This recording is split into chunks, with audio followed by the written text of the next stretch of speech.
The goal of this podcast is to help you break in and thrive in advertising. And we do that every week by sharing the stories and advice of those who are rocking it on the other side. And we also have an ongoing Crowbar Award, which is a new creative challenge and guest judge every 3 months, which you can learn more about at www.crowbarawards.com. I think it's just 3 W's. So this episode, this week, is a bit different. It's a bit different direction for this podcast. In the past 200 plus episodes, we predominantly have interviewed some of the best advertisers on the agency side. Hey, I work at a large advertising agency, and I believe starting off on the agency side is amazing and gives you a breadth of experience. But then there's another path you can break into. We often allude to, but have yet to go into detail on this podcast, and that's working for a brand you love in a marketing role. Josh Dobbie works as the marketing director at a company and a brand that I love, Sorinex. You will see a side of myself that I have not shown in many episodes, my passion for strength training and the equipment and community that Sorinex has created and how it's impacted my life. So what is Sorinex, you're probably wondering? I'll tell you.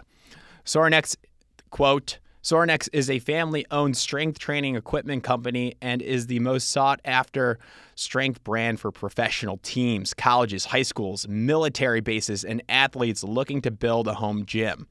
Some of their innovations have changed the face of strength training forever and can be found in almost any serious gym in the world. This is all so true. It's one of the coolest brands, one of my favorite brands. But don't worry. This is not about strength training and no one will yell at you, maybe. It's a conversation where Josh talks about his lack of maybe the traditional marketing background and getting that 4-year degree in marketing and going to a portfolio school or any of that. It's about how he raised his hand to tell the story of Sorinex to the world and helped illuminate what goes on in their warehouse located in Lexington, South Carolina. This episode truly is a masterclass on branding. We learn that it's our job as advertisers to find the authentic human truths about a brand and share those stories in a way that captivate attention. Josh knows this so well and explains how they do it at this brand, the brand that I love, that makes the best exercise equipment, but in my mind is so much more. You will hear a level of excitement in my voice that you might be shocked at. And whether or not you love strength-based conversation, if you listen to this, you might find yourself daydreaming about working for your absolute favorite brands. Maybe that is a specific coffee brand or an outdoor tent brand you love or a niche shoe you wear. If you notice yourself as an advocate or true lover of a brand, why not try and work there one day? But enough about me. You want to learn and listen to Josh and hear his process and passion for the brand and how he works for it. If you want to learn more about this process, you should connect with him on LinkedIn. Now, on with the show. This is the Breaking and Entering Advertising Podcast, and as usual, I'm your accomplice, Gino Schellenberger. Kick it, Mikey.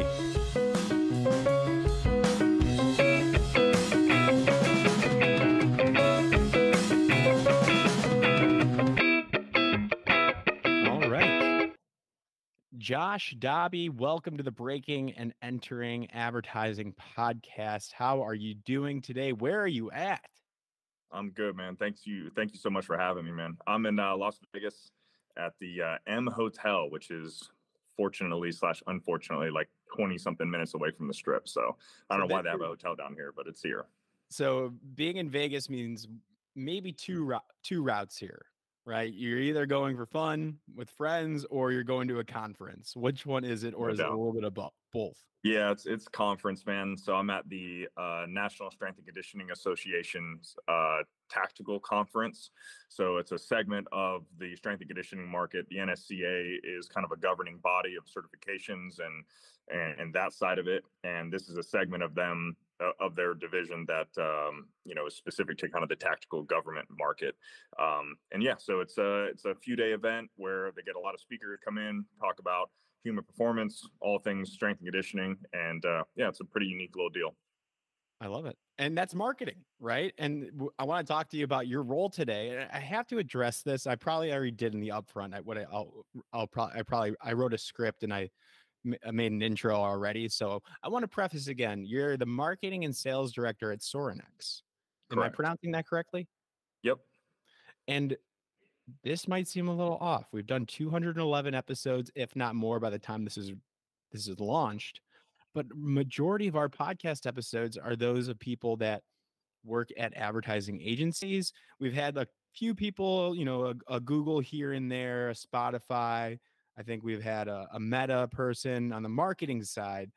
But I really wanted to evolve this because we're breaking entering really marketing and advertising, which is a large field. And it'd be foolish of me not to highlight some of these different paths. And something I'm passionate about is fitness. I actually have a side a side. I actually had a podcast before called Bending the Bar as a joke with my Okay. buddies.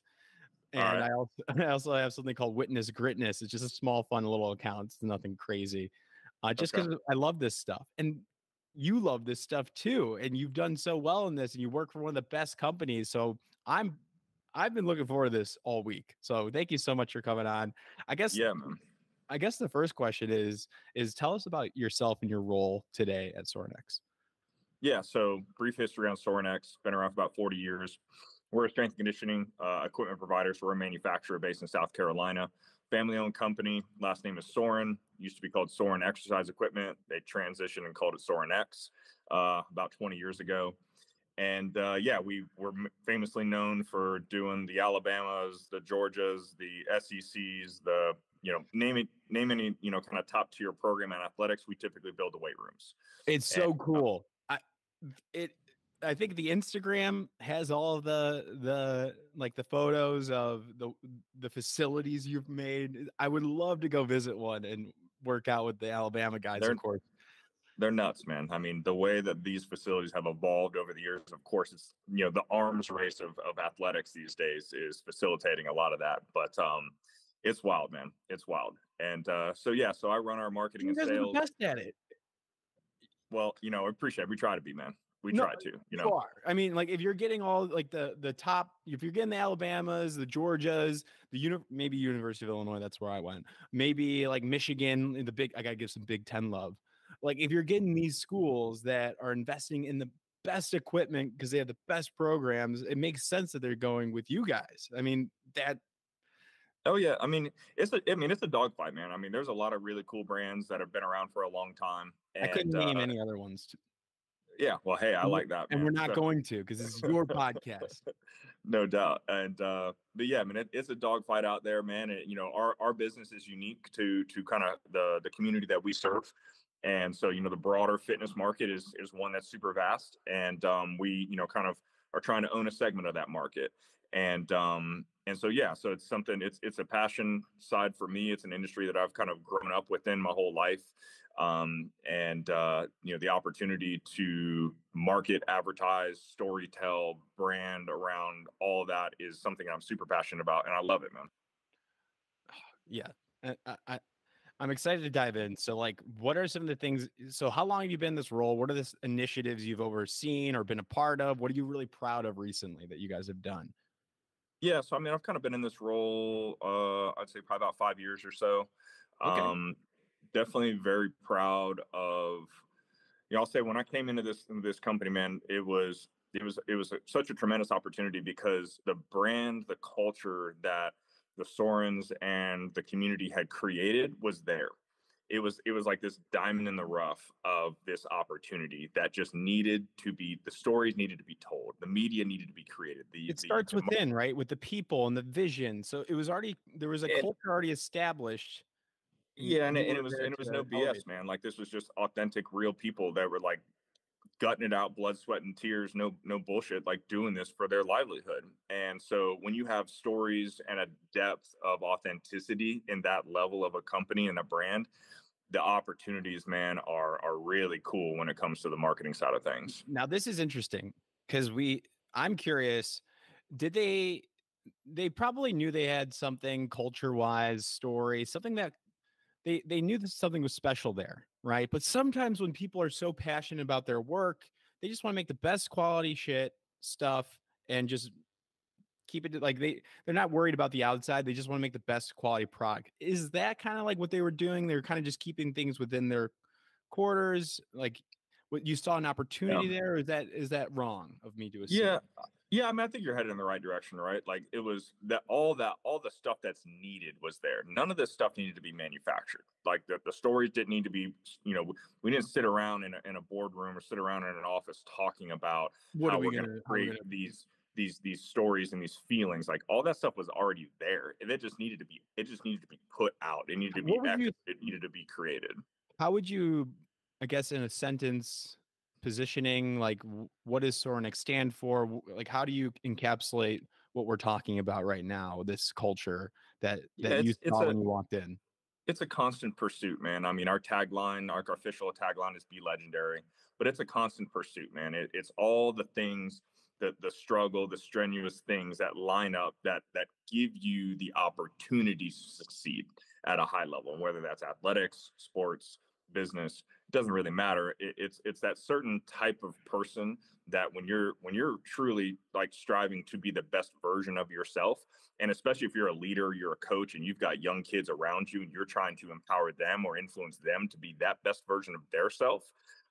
There's such a high level alignment there. And when the people who actually own this company are walking that walk every single day of their life, and the people that we hire and we bring in are doing that as well, man, you got something special, because you can't fake that shit, man. You can't. No, that's marketing. I'm doing a master's right now in strategic brand communication, and we're talking about positioning statements and messaging maps, and all this is rooted in the mission and the vision of the company. And you start with the why. I think there was that famous TED talk. I can't remember the name. You start with the why, and so many times companies get lost in features and even benefits of why they're all the specs of why Sorinex has the best equipment, the newest technology. I saw you guys have like these cameras now, but it's not about that. It's great to have that, of course, but your reason of being, what your philosophy is, what people buy into.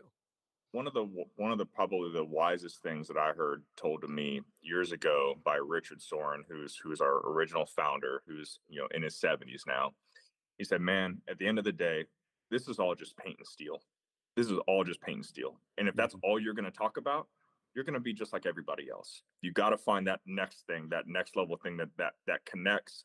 And that's something that's always kind of stuck in the back of my mind. So when you think about like, how are we positioning certain market or certain products, and how are we thinking about how we're going to launch certain things, like, yeah, of course you want to hit on those things, but like never lead with it. And never lead with it. And this is a great lesson. Like, I know we're talking about stuff that I love, like strength equipment, but this can be applied if anybody is going into an entry level ad agency position and you get tasked a cheese brand.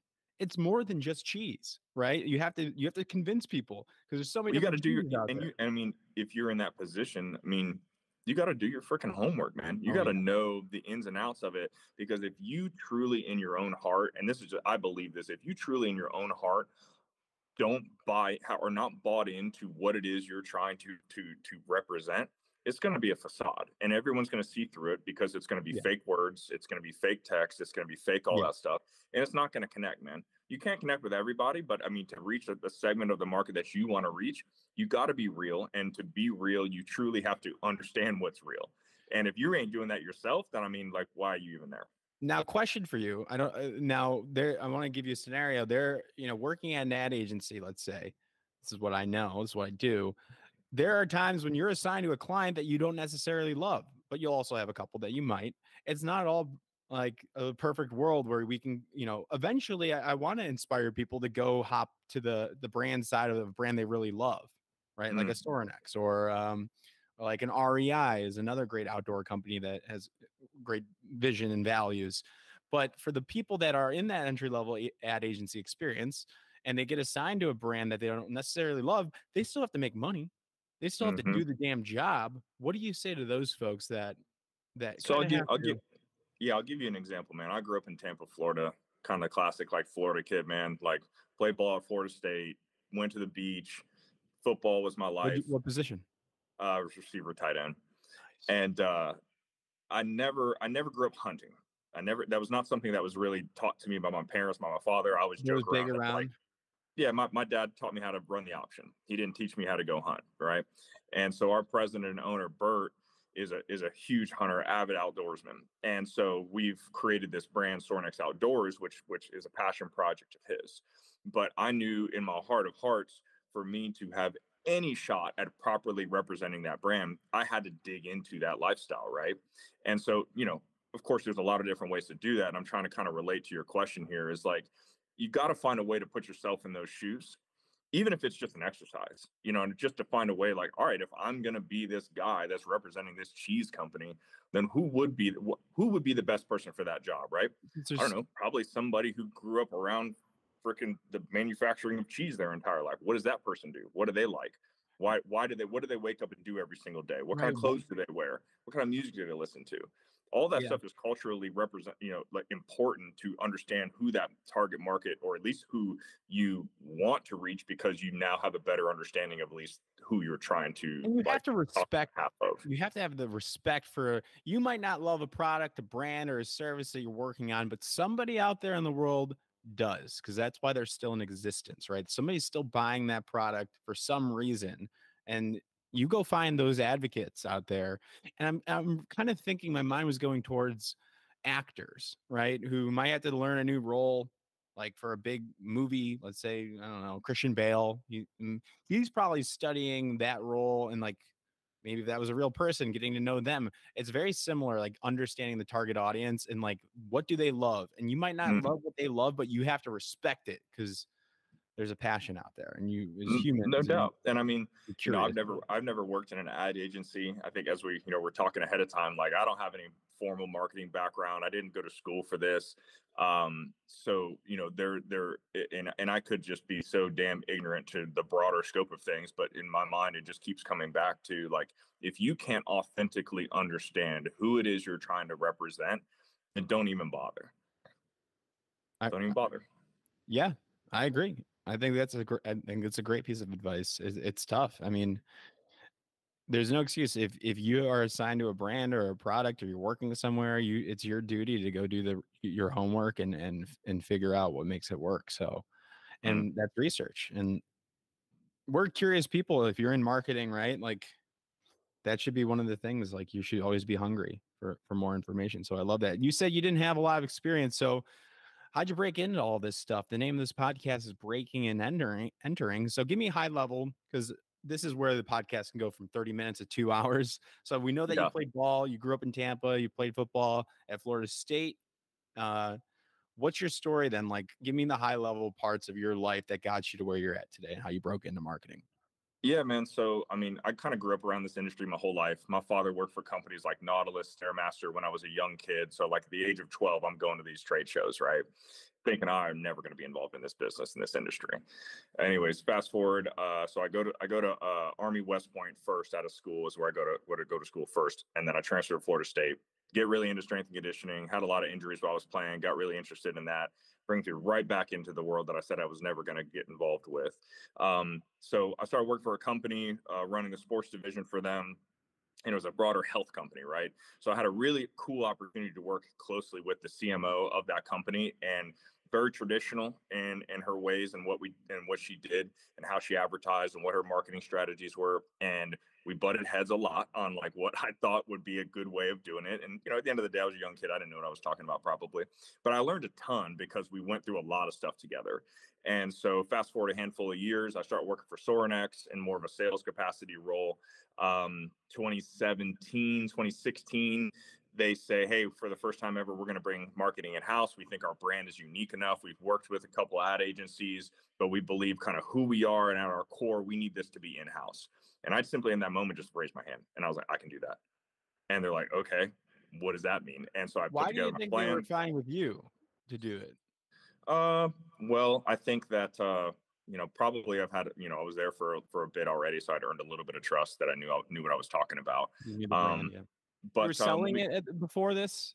So it makes sense. If you're selling it, you have to know it pretty well. You've been around the culture. Lexington, right? Yeah, they're in South Carolina. Yeah. And so I don't know, man. Shoot, I don't know why they took a chance on me, honestly.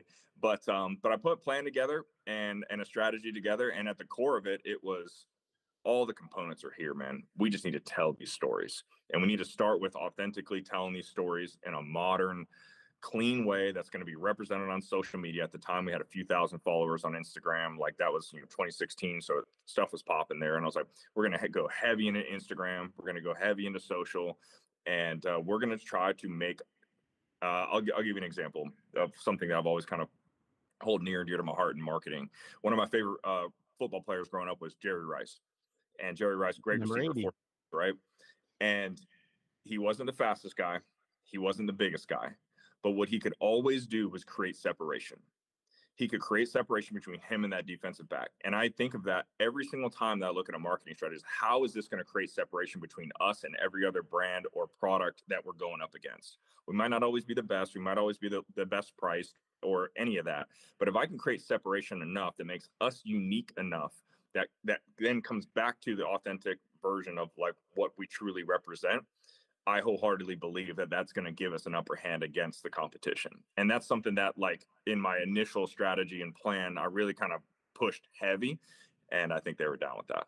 Yeah. So you raised your hand, you had a plan, you had a benchmark, which is Jerry Rice at the time, create separation. I guess like in that plan, then did you say like, this is what we are really good at. This is where we are compared to our competitors. This is like how we separate. We go all in on our strengths. What did that like? I guess can we make that a little bit more tangible? What that looks Yeah. like? Sounds Well, like. first, man, I knew that, hey, my background wasn't in this. So I needed a great team, right? Like I needed a great team around me to actually make this come to life. And that started with thinking about, all right, what in the world of 2016, 2017 marketing, media, what do those players be? What, who are they going to be? What skill sets do they have? And most importantly, like somebody that's going to be relatable enough to want to live in South Carolina, because that's a tough gig right there. And then B, is going to have a general understanding of what we're talking about. Because I think in the fitness market, broadly speaking, the marketing, the advertising is cheesy as shit. It's always been cheesy as shit. It sucks. I don't like it. I don't like this like faux aspirational like messaging that always comes across. It's always just Inauthentic. You can get called out very easily when it's and it's like, inauthentic. and I know the people behind these things, they're not living that life. They're not living that life. So it comes across that way. Yeah. So anyways, like finding that team that could bring all these ideas to life and then challenge me to be better, because I knew at that moment I didn't have it all figured out. So that was kind of like primo step number one, right? And that was a challenge, man. It was a challenge. Went through some good guys and good people, good gals, and but ultimately we found our lane, and at that point, that's when stuff really started popping off. So creating a team now is something really interesting, whether it's people that are, so we have a lot of students that you kind of need to team up in this industry to get into it, like by creating good work and showing that you can like do this stuff. Having a team as an undergrad, let's say at a college, it's something I've always preached. We do an award show every quarter, a new brief, a new creative challenge. And we do that intentionally, and we have people group up with groups of 3. So tell me a little bit about the team seeking process. You alluded at it, but what were you really looking for? So like they had to have a passion and the skill set to do some great work. What did your team look like in the beginning? How did you hire them? What were you looking for? A photographer, a designer? Like, what did you tell me? Like that to me is so interesting. Tell me more about that. Yeah, so that's a wild story, because day one of me as our marketing director, roll up stairs. We got to cut this loft area that overlooks our whole gym, and everything's pretty gnarly. And I walk up there, and our COO says, "Josh, this is your marketing team. This is Josh. He's in charge." And literally, there was 5 people sitting at desks who I'd never met before in my entire life. That all of a Were sudden they already working at Sorinex, or did they hire them just for you? Both, which I had no idea. I had no idea that was happening. And but you got to kind of be a part of that process, right? I thought I was going to be a part of the process, no doubt. So But did it work So out? Like, did you have to make some changes or what? Yeah. I mean, it was a challenge, right? Because I mean, I had a vision in my head of what I believe we needed to do, and I was going to go full steam on that, And I'll say one of the things, and this might be a thing that people do in advertising marketing as like a little kind of fun deal, but I needed to kind of figure out who I was working with, right? Like there was a guy who's like, oh, that's your web guy. These are your two media guys. This is like your graphic designer. Like, okay, are you like, I needed to learn something about them. So the first thing that I had everybody do in that moment, I said, everybody grab a blank piece of paper. Now with this blank piece of paper, you're going to have 1 minute to create something. There is no rules. You can use whatever you want, any medium you want, do whatever you like. This is whatever you want to do, man. You got 1 minute to create something with this blank piece of paper. And I said, go. So I participated in the challenge as well. I made a paper airplane, like nothing super crazy, but like I've always made paper airplanes my whole life. So I was like, cool, I'm making a paper airplane. And I saw in that moment, people be so authentically true to themselves. The guy that had great ideas but could never really bring them to fruition did something that probably would have took 10 minutes and he got not even a quarter of the way done. You saw his vision. You saw the wheels turning. We like that. Yeah, I saw the person that was always had a problem with everything but could never create anything, didn't do anything, just literally sat there and was like, I don't have enough time, I couldn't think of anything. Anyways, and going on and on. But anyways, I did that, and that honestly gave me my trajectory. Like, all right, cool, I think like I got a couple of killers here, probably some people we need to work with here, like let's move forward. Anyways, got through about the first 12 months and realized that was not the team, and so we cleaned house and started over from scratch. Hey, and then brought in, which was a ballsy move, because at 12 months in, that, you know, our owner was like, you sure you know what you're doing here, bud? And I'm just like, yeah, man, I think so. And but at that point, that's when things turned for us, because it was the great risk for me.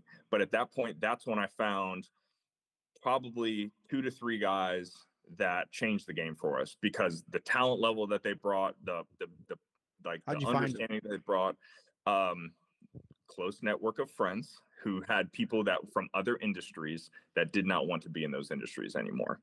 And they were looking for a more just kind of family environment, something that wasn't the corporate style, like we kind of wear whatever we want to work, that kind of thing. Yeah. And so found one guy through a friend who is my lead marketing manager now, who I think has 1000% influenced the success of what we've had. And then found a couple other guys who, I tell you what, one of the most creative guys who I've ever met in my life, who's not with us anymore. He's moved on. He actually works with the WWE now. Nice. He was driving trucks. He was delivering gas, but he picked up a camera and started making stuff on Instagram. And a guy that I knew was like, hey man, you should check this guy out. And so I talked to him. I was like, hey man, I'm building a team. I said, can you come down to South Carolina? He was there the next day. I said, hey, go out into the shop, take shop photography. I need to see kind of what your heart is, what your skill is, what your viewpoint is. And he had that blue collar ability to capture and represent the heart of what Sorinex was in a way that I'd never seen anybody capture it before. And then at that moment, I was like, we got something here, and we built on that. And that's really at that moment, a couple killers, some good guys on the team. That took us to the next level. That's awesome. I love that. Yeah, but that's all things, right? Like it's a team thing. It's always a team thing, whether you're working with the ad agency as a team or however you want to put that together. Like the ability for the team to work together to the common goal. And I'm not going to say that I'm the greatest leader in the world. Like I've mucked up stuff just as much as the next guy has, and made the wrong decisions and tried to live and learn from it. But you know, to have the right team around you, man, if you don't have that, I mean, it's going to be a struggle, in my opinion. Yeah, I love it. Have you, you know, I was just kind of curious, talking about leadership, coaching came to mind. Have you met any D1 like football head coaches like recently? Any big names? Any cool stories there? Oh man, there's all sorts of cool stories, man. I probably won't get into any of them, but yeah, I mean, I was at Alabama a couple weeks ago, met Saban again for the second time. You know, he's we got a good job on the weight room, and I was been told that if you got a good job from Saban, that was like, you did a really good job, because he don't say that to anybody. So that was pretty cool. Oh, hell yeah. Yeah. That's all the validation you need, right? Oh yeah, no doubt. But yeah, I mean, and then taking the marketing angle on a thing like Alabama, storied program, everybody knows who Alabama football is.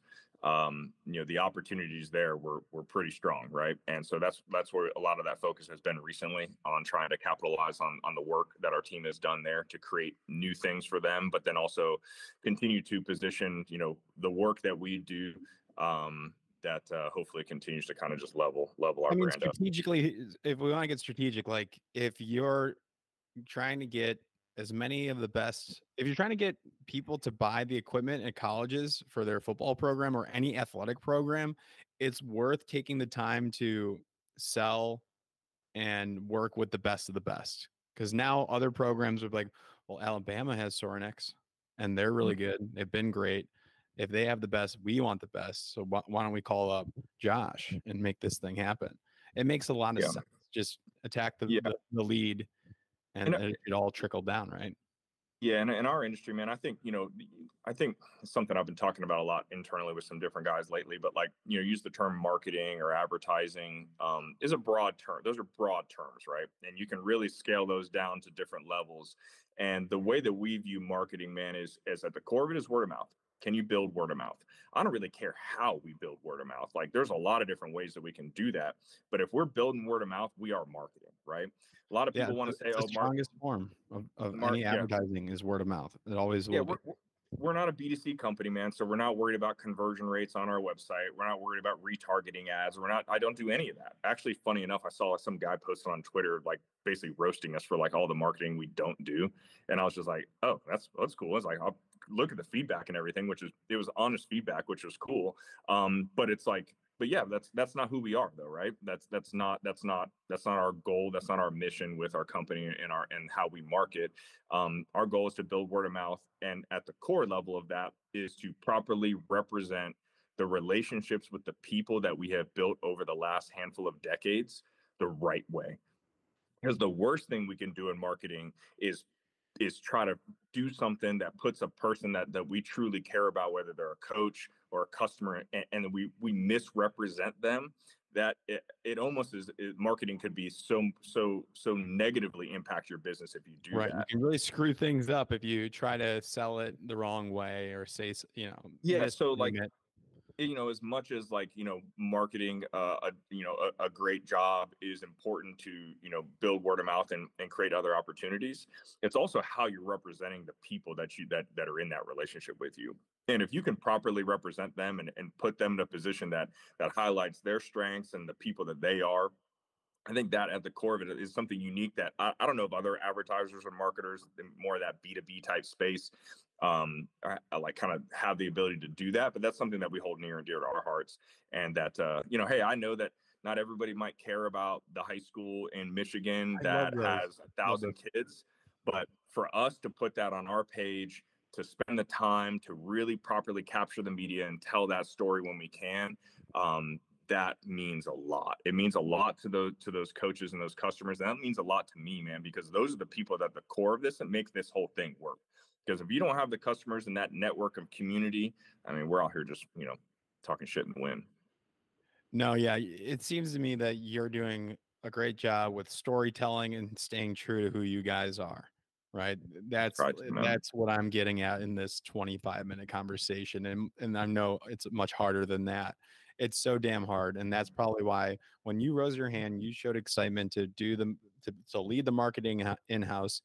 They saw that within you, and the rest was history. So I think it's really, really cool. And it's a great reminder when you follow your passions, what you're good at, what you love, at a company that has like this great culture, you can't lose, really. Like, sure, it's not gonna be hard. And I would say another part of that too, man, is patience, man. If you're young, how old are you? I don't like to talk about that. Okay, no problem. Well, I'm 37, man. I'll be 38 soon, and so I still view myself as a young man at the end of the day. But the plight of the young man typically is no patience, right? They want everything now, and I was that, right? Of course. And the ability to stay in the fight, the ability to not quit, the ability to take your licks, to learn when you were wrong, and grow from that, and earn a level of patience is something that I think is a very difficult thing to do in this day's world, especially when it comes to such the quick hitter way that we market and advertise things. That sometimes you got to go through those peaks and valleys over the course of a couple of years to get to that next thing. But you got to have the patience to stay strong in that fight, man, and hold on, right? Like, and not let go. And I think that that's an invaluable lesson that I've learned in my career, man. That's one that I think is it means a lot when you're looking at, kind of the future, how you plan, how you strategize. Because if you have patience in your heart, then it's not so much of what are we doing right this second, right now. Of course, there's going to be that, but then you can play the long game, and the long game is always their game to play. I love it.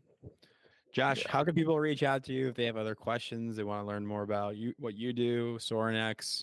What's the best way for them? On Instagram's at Joshua Dobbie, on LinkedIn, Joshua Dobbie. Those are probably two of the easiest ways. And if you want to go like old school email, man, it's just josh@sorinex.com. Love it. Well, I have no other questions. I think, I usually get to advice portion, but I think we just nailed it throughout the whole episode. So I appreciate you, Josh. We'll leave it at that. And we'll have them ask questions if they're interested. And I'm sure they will be. Appreciate you, Josh. No doubt, man. Thanks for having me on, brother.